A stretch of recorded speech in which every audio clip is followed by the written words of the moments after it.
ದಿನವಿಡೀ ನೌಕರಿ ಕೆಲಸದಿಂದ ಆಡ್ತಾನಂದ್ರೆ ಮನೆಯಲ್ಲಿ ನನಗೊಬ್ಳಿಗೆ ಇರಲು ತುಂಬಾ ಬೇಜಾರಾಗುತ್ತೆ ರೀ. ಏನು ಮಾಡೋದು ಅರೆಗಿಣಿ, ಕೆಲಸ ತುಂಬ. ಆದರೆ ಈ ನನ್ನ ರಾಣಿಗೆ ಹಾಯಾಗಿಡ್ಬೇಕೆನ್ನುವುದೇ ನನ್ನ ಆಸೆ. ಅಲ್ಲ ರೀ, ನಮಗೇನು ಕಡಿಮೆ ಆಗಿದೆ? ಇದ್ದ ಹೊಲವನ್ನು ಮಾರಿ ಬಂದ ದುಡ್ಡನ್ನ ಹೊಲದಲ್ಲಿಟ್ಟು ಆಸ್ತಿಯನ್ನ ಗಳಿಸೋದು, ಇದಕ್ಕೇನಂತೀರಾ? ಕವಿತಾ, ನೀನು ಹೇಳಿದಾಗೆ ನಾನು ಮಾಡಬಹುದು. ಆದರೆ ನಮ್ಮ ಪಾಲಿಗೆ ಅಡ್ಡಗೋಡೆಗೆ ನಮ್ಮ ತಂದೆ ಬೇರೆ ಇದ್ದಾರಲ್ಲ ರೀ. ಕೋಳಿನ ಕೇಳಿ ಯಾರಾದ್ರೂ ಮಸಾಲೆ ಅರಿತಾರ? ನಮ್ಮ ದುಡ್ಡು ಕೊಡೋದಕ್ಕೆ ಅವ್ರದೇನ್ರಿ? ಕವಿತಾ, ಇದೆ, ನಾನು ಸಂಜೆಗೆ ಬಂದು ವಿಚಾರಿಸುತ್ತೇನೆ. ಬರುವ ಮುಂಚೆ ಒಂದು ಹಾಡಾದರೂ ಹಾಡು ಬಾ ಕವಿತಾ. ಆಯ್ತು, ನಾನು ಯಾಕಿದ್ದೀನಿ? ನಿಮ್ಮ ಆಸೆ ನೆಗಡಿಸೋದಕ್ಕೆ ತಾನೇ. ಆಯ್ತು, ನೀವು ಇಚ್ಛೆಂದೇ ಆಗ್ಲಿ.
ಎಂದೆಂದೂ ನಿಲ್ಲದು ಭೂಮಿ ನೀನಾದರೂ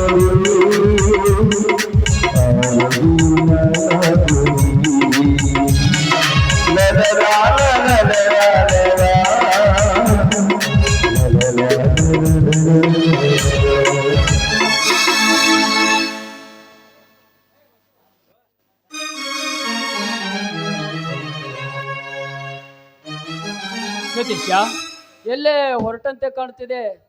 ಅಪ್ಪ, ಮಶಾನಕ್ಕೆ ಹೋದರೆ ಶನಿ ಕಾಟ ತಪ್ಪಿಲ್ಲಂತವಾಯ್ತು.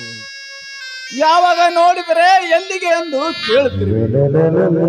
ಆಗುವ ಕೆಲಸಕ್ಕೆ ಕಲ್ಲು ಹಾಕಿ ಕುಳಿತುಕೊಂಡು ನೋಡುವುದಾಯ್ತು ನಿಮ್ಮ ಕೆಲಸ.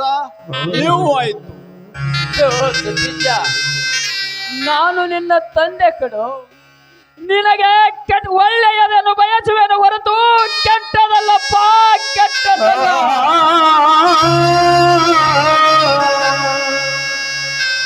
ನಾನು ಕೇಳಿದ್ದು ತಪ್ಪಾಯ್ತಂದ್ರೆ ನಿನಗೆ ಕಾಲಿಗೆ ಬಿದ್ದು ಕ್ಷಮೆ ಕೇಳ್ತೀನಪ್ಪ.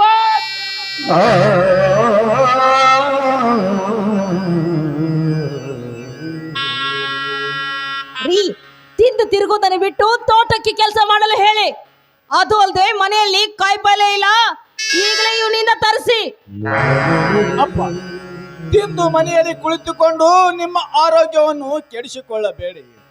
ಆದಷ್ಟು ಬೇಗ ಪೇಟೆಗೆ ಹೋಗಿ ತರಕಾರಿಯನ್ನು ತೆಗೆದುಕೊಂಡು ಬನ್ನಿ.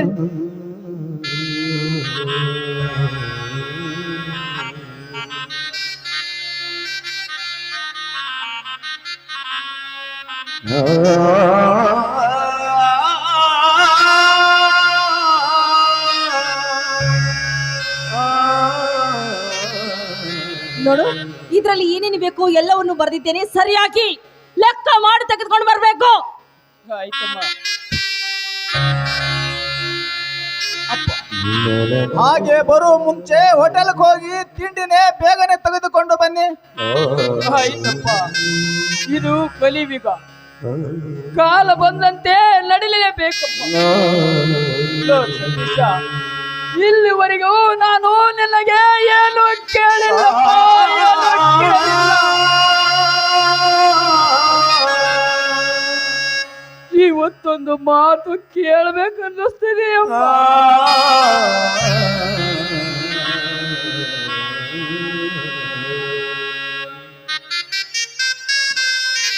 ಅದು ಏನು ಬೇಕು ಕೇಳಪ್ಪ.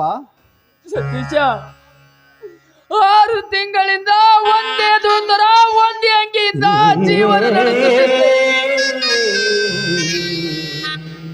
ಅದಕ್ಕೀಗ ದೂತರಿಗೆ ಅಂಗಿಗೆ ಸ್ವಲ್ಪ ದುಡ್ಡಾದರೂ ಬೇಕಾಗಿತ್ತಪ್ಪ. ಸಾಕು, ನಿಲ್ಲಿಸು. ಹೇಳ್ದ ಹಾಗೆ ತಂದು ಕೊಡಲು ಈ ನಿನ್ನ ಮಗ ಏನು ಗೌರ್ಮೆಂಟ್ ನೌಕರಿ ಮಾಡ್ತಿಲ್ಲ. ಹಾಸಿಗಿದ್ದಷ್ಟು ಕಾಲ್ ಚಾಚಬೇಕು. ಅಲ್ಲ, ಇಷ್ಟೊಂದು ವಯಸ್ಸಾಗಿದೆ, ನಿನಗೆ ಬುದ್ಧಿ ಆದ್ರೆ ಎಂದು ಬರ್ತತ್ತೀನಿ. ಅದು ಮುಂದೆ ನೋಡಿದ್ರೆ ಇತ್ತು, ಈಗ ಹೋಗಿ ಬನ್ನಿ. ಆಯ್ತಪ್ಪ. ಯಾರ್ಯಾರ ಸೇವೆ ಮಾಡ್ಬೇಕಂತ ಈ ಬುದ್ಧಿಜೀವಿಗೆ ಬರ್ದಿದ್ದೆ. ಸ್ವಲ್ಪ ಹೊಟ್ಟೆ ಹುಸುವಾಗ್ತಾ ಇದೆಯಮ್ಮ.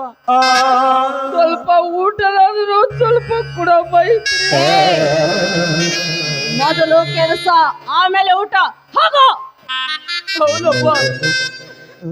ನನ್ನ ಹಣೆ ಬರದಲ್ಲಿ ನಿಮ್ಮಿಬ್ಬರ ಸೇವೆ ಮಾಡ್ಬೇಕಂತ ಬರೆದಿದ್ದಾರೆ. ತಪ್ಸಕ್ಕೆ ಯಾರು ಕೈಯಿಂದ ಸಾಧ್ಯವಿಲ್ಲಪ್ಪ.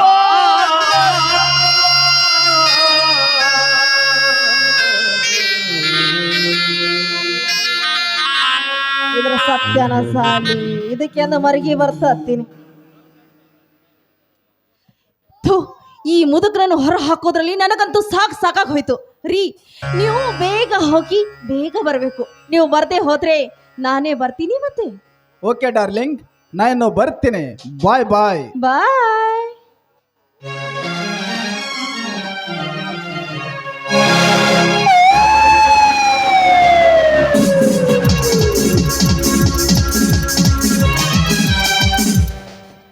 ದೇವರು ಖುಷಿಯಲ್ಲಿದ್ದಾಗ ಎಂತೆಂಥವ್ರ ಸೃಷ್ಟಿ ಮಾಡಿರ್ತಾನೆ. ದೇವರು ಖುಷಿಯಲ್ಲಿದ್ದಾಗ ಎಂತೆಂಥವ್ರನ್ನ ಸೃಷ್ಟಿ ಮಾಡಿರ್ತಾನೆ. ಕೋಪದಲ್ಲಿದ್ದಾಗ ಮಾತ್ರ ನನ್ನಂಥವಳ ಸೃಷ್ಟಿ ಮಾಡಿರ್ತಾನೆ ಆ ಭಗವಂತ. ಹೋಗು ಬಡಪಾಯಿ, ಹೋಗು. ಕೆಲಸವಿಲ್ಲದೆ ತಿರುಗೋ ನಿನ್ನಂತ ಬಡ ಭಿಕಾರಿ ದಾರಿ ಕಾಯಲು ನಾನೇನು ಮೂರ್ಖ ಹೆಣ್ಣಲ್ಲ. ನನ್ನ ಮನಗೆದ್ದ ಮನ್ಮಥ ರಾಜ, ಶ್ರೀಮಂತ ಧನರಾಜ. ಅವನ ತೋಳತೆ ಕೇಳಿದ್ರೆ ಆ ಸ್ವರ್ಗದಲ್ಲಿದ್ದಂತೆ ಭಾಸವಾಗ್ತಾ ಇದೆ ನಿನ್ನ ಮನಸ್ಸಿಗೆ. ಅಲ್ಲ, ಆದಷ್ಟು ಬೇಗನೆ ಬರ್ತೀನಿ ಅಂತ ಹೇಳಿದ ಈ ಗಣಸ ಬರ್ಲಿಲ್ವಲ್ಲ. ಆದ್ರೂ ಈ ಗಣಸರಿಗೆ ಸಮಯದ ಪ್ರಜ್ಞೆ ಗೊತ್ತಾಗೋದಿಲ್ಲ. ಛೇ,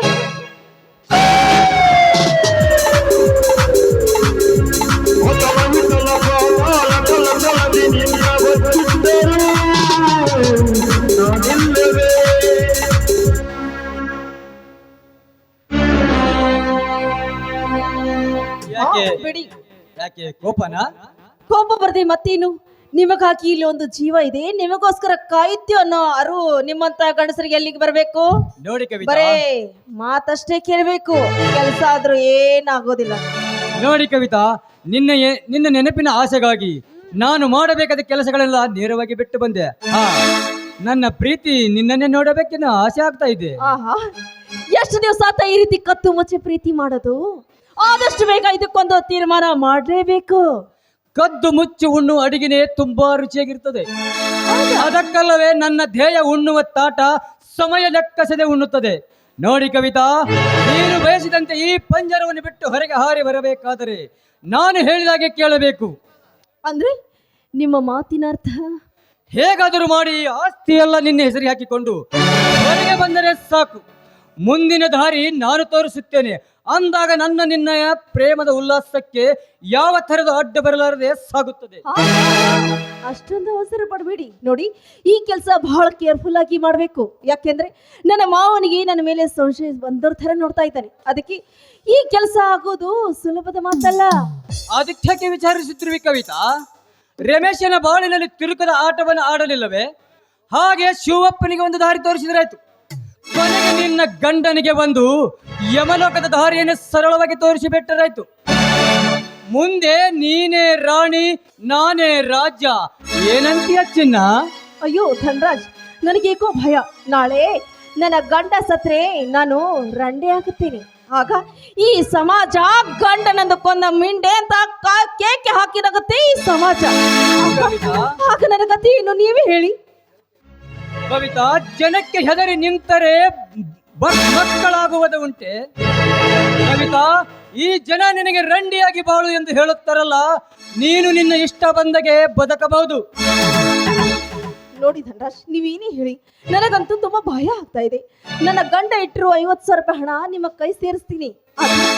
ಆಸ್ತಿ ಪತ್ರಕ್ಕೆ ಸಹಿ ಹಾಕೋ ಮಾತಂತೂ ನನ್ನ ಗಂಡನೆಂಬ ಪ್ರಾಣಿ ಈ ಭೂಲೋಕ ಬಿಟ್ಟು ಆ ಯಮಲೋಕಕ್ಕೆ ಹೋದಾಗಲೇ ಮಾತ್ರ. ನೋಡಿ ಕವಿತಾ, ಹೆಣ್ಣು ಮನಸ್ಸು ಮಾಡಿದರೆ ಲೋಕವನ್ನೇ ಪ್ರಯಾಣವಾಗುವುದು, ಮಹಾರಾಜ್ಯನೇ ಆಗಬಹುದು. ಅಂತ ಶಕ್ತಿ ಹೆಣ್ಣು ನೀನಿರುವಿ. ಅಯ್ಯೋ ನನ್ನ ರಾಜ್ಯ, ನೋಡು ಈ ತಾಳಿ ಇದೆಯಲ್ಲ, ಇದು ತಾಳ್ಮೆಯಿಂದ ಇರುವಾಗ ಇದಕ್ಕೆ ಯಾಕೆ ತೊಂದರೆ ಕೊಡೋದು? ಅದಕ್ಕಿಂತ ಮುಂಚೆ ನಾವಿಬ್ರು ಸೇರಿ ಹಾಯಾಗಿರೋಣ, ಅಷ್ಟೇ ಸಾಕು.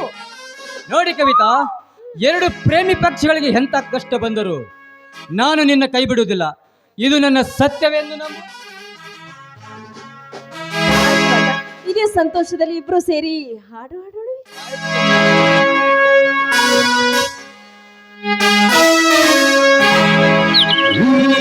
ಸಂಗಮ ನಮಗೆಂದು ಸಂಭ್ರಮ,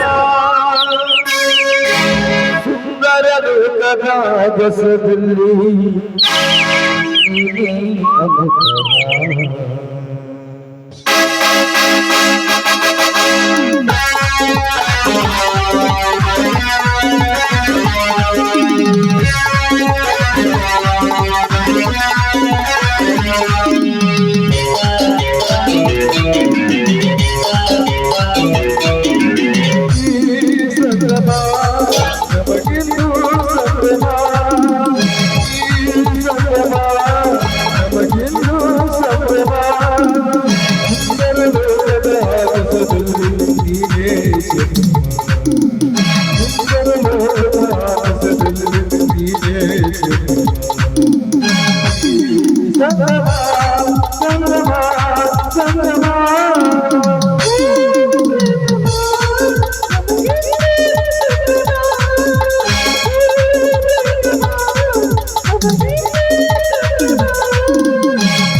ಇಂದು ನೀನು ಮುದ್ದಾಗಿರುವೆ. ನನ್ನ ಮನಸ್ಸಿನ ದೇವತೆ ನೀನು, ನನ್ನ ದಾಸದ ದೇವತೆ ನೀನು. ಈ ಸಂಗಮ ಲಲಲಾ ಲಲಲಾ ಲಲಲಾ ಲಲಲಾ ಲಲಲಾ.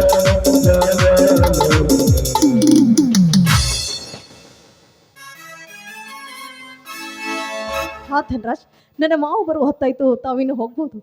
ಆಯ್ತು ಚಿನ್ನ, ನಾನಿನ್ನು ಬರುತ್ತೇನೆ.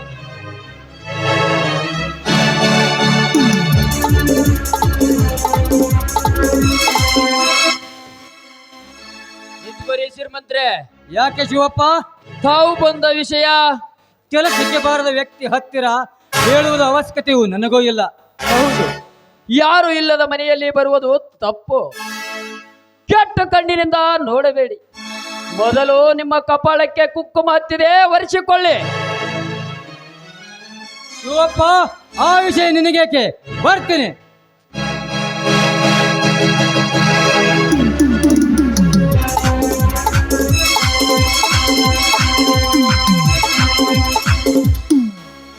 ಹೇ ದೇವ, ಎಲ್ಲ ದೇವರ ಆಟ. ನೋಡಮ್ಮ ಸವಿತಾ, ಕವಿತಾ, ನೀನು ಹೇಳಿದ ಹಾಗೆ ಎಲ್ಲ ಕೈಪಲ್ಯ ತಂದಿದ್ದೀನಿ ನೋಡಮ್ಮ. ಹಾ ಕೊಡಿ ಮಾವ. ಸವಿತಾ, ನಿಂತ್ಕೋ. ಕವಿತಾ, ನಿನ್ನ ಹಣೆ ಮೇಲಿನ ಕುಂಕುಮ ಎಲ್ಲಿದೆಯಮ್ಮ? ಏಕೆ ಗಾಬರಿಯಿಂದ ನೋಡುತ್ತಿದೆಯಾ? ಅಯ್ಯೋ, ಹಾ ಅದು ಮಾವ, ನಾನು ಮರ್ತಿ ಬಿಟ್ಟಿದ್ದೆ. ನಾನು ಬಚ್ಚಲ ಕೋಣೆಯಲ್ಲಿ ಮುಖ ತೊಳೆಯುತ್ತಿದ್ದೆ. ಅಷ್ಟರಲ್ಲಿ ಧನರಾಜ್ ಮ್ಯಾನೇಜರ್ ಸಾಹೇಬ್ರು ಬಂತು. ಅವರನ್ನೇ ಕೇಳಿದ್ರು. ನಾನು ಕುಂಕುಮ ಹಚ್ಚಿಕೊಳ್ಳದೆ ಹಾಗೆ ಬಂದ್ಬಿಟ್ಟೆ. ಅದು ಇರ್ಲಿ, ಏಯ್, ಈ ಮನೆಯಲ್ಲಿ ನಾನು ಹೇಳಿಕೊಂಡು ಕೇಳಿಕೊಂಡು ಬಿದ್ದಿರ್ಬೇಕು ಅಷ್ಟೇ. ನಾನು ಹಾಕಿದ್ರೆ ತಿನ್ಬೇಕು, ಇಲ್ಲ ಅಂದ್ರೆ ಬಿಡ್ಬೇಕು. ಅವನ್ ಯಾರು ಇವನ್ ಯಾರು ಅಂತ ಕೇಳಲು ಬಂದಿದ್ದೆ. ಆದ್ರೆ ಈ ನಿನ್ನ ಪರಿಸ್ಥಿತಿ ಗಂಭೀರವಾದಿತ್ತು. ಜೋಕ ಹೇಳ್ತಾ ಇರೋದು ನಡೆಯ ಒಳಗೆ ಕೆಲಸ. ಹೌದಪ್ಪ, ಮನೆಯಲ್ಲಿ ಗಂಡ ಸಿದ್ಧವನು ಸರಿಯಾಗಿರಬೇಕು. ಅಂದಾಗ ಹೆಣ್ಣಿರುಳು ತಲೆಬಾಗಿ ನಡೆದೇ ನಡೀತಾಳೆ.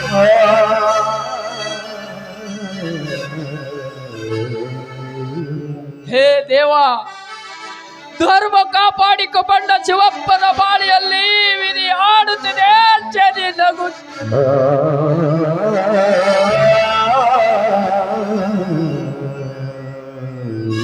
ದೇವರಂತ ಮಗನನ್ನು ಹೊರ ಹಾಕಿದ ಮಾರಿ ಬೇರೆಯವರಿಗೆ ಚೆರಗ ಹಾಚಿದಂತೆ ಕಾಣುತ್ತದೆ. ಅದು ನೋಡಲೇಬೇಕು.